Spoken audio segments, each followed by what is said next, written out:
Tonight we are happy to host none other than the Director of the Children's Department, Ahmed Hussein, to help us delve further into this matter. Karibu, thank you so much for joining us. Thank you. So we've been looking at abandoned children and found the situation is quite alarming, that it seems to be happening.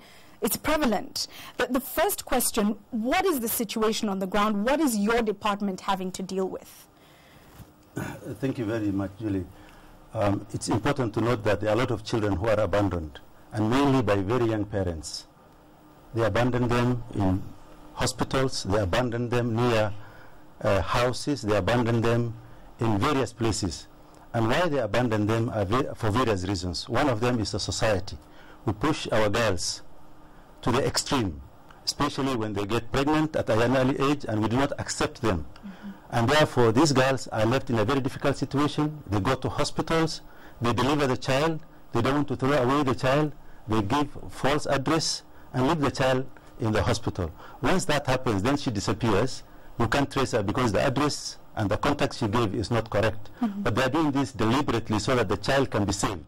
Right. When that happens, then the matter is reported to the police, and we commit the child to a children's home and attempt to trace the mother. Once we are not able to trace the mother, then we take other measures to make sure that the child is in a place of safety and that the child is either available for adoption, for foster care, or grows up in an institution, or if there are well-wishers among the community that want to take in a child, then we have the powers, the authority to give the child to a person for a period of time.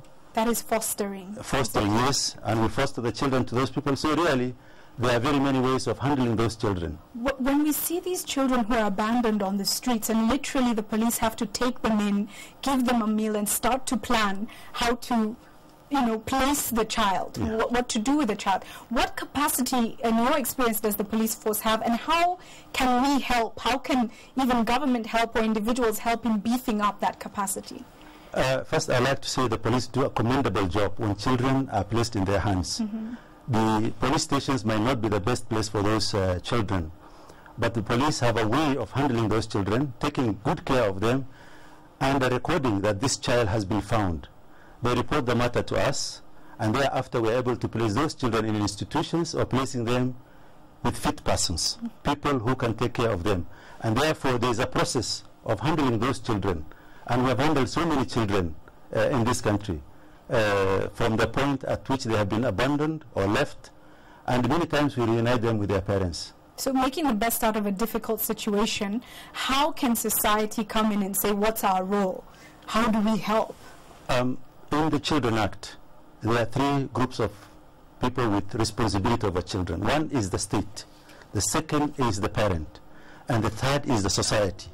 The society must be able to accept the children back into society. People must be willing to accept and foster children, take care of children, because the number of children who are abandoned, who are orphaned, are in the millions, especially orphaned children. In the millions? Yeah, we have more than 2.4 million orphans in this country. And these children, most of them have lost their parents. And therefore it is the responsibility of society, not only government and even the civil societies, but each one of us to take responsibility and see what you can do to take in a child into your home, an extra child who has no father, who has no mother, and give him a home. Because the institution might not be the best place for those children to grow. Right, and the numbers are so large, something must be done. So, yeah. Just a final question, where do we go and who regulates this? Because you must be able to check on the people taking the children in. So who regulates it, and where would somebody interested in fostering actually go? Regulation of children in institutions or in homes is done by the Department of Children's Services. If anybody would like to foster a child, he or she would go to the nearest children's office. We have a children's office in every district. Right. And so you'll go to the nearest children's office, and a child who is free for foster in any institution will be given to you. If it is the issue of adoption, also the Children's Department, working with adoption societies, will also process the adoption of children, because the adoption process is a little bit more complex. Adoption societies are registered by the National Adoption Committee. Adoption societies free children for adoption and place them with adoptive parents. The adoptive parents are properly vetted before they can take a child, because you have to be somebody who can take care of a child, both in terms of character, behavior, and all other things considered. So we do the process of foster care, adoption, and we also advise a lot of parents who want to take guardianship for children. So all those processes are available to all parents, and people should not shy away from fostering children, from adopting children, or taking responsibility as guardians. Thank you so much. It's been an absolute pleasure to have you on this show. I think clearly invaluable information. Over 2.4 orphaned children in this country. Did you know that? I didn't realize the numbers were so high.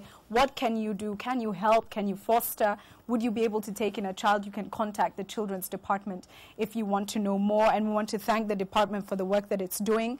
But the question really is for you and I, the greatest investment we can make is in our children. That's our future. And if we are leaving our children to out in the streets and to struggle the way we are, what kind of society will we be tomorrow? Send your thoughts.